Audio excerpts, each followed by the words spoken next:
How to delete draft posts on Instagram.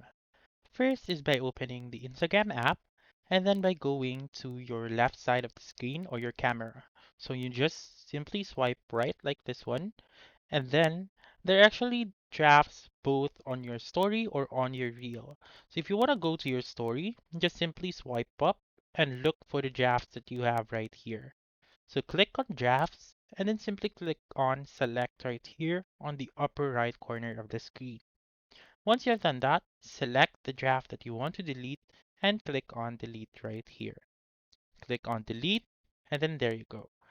For example, you want to delete the reel drafts, then you simply go to your reels. Again, scroll up like this one. Click on drafts right here. Click on select on the upper right corner. Click on the reel or the post that you want to delete. Click on discard.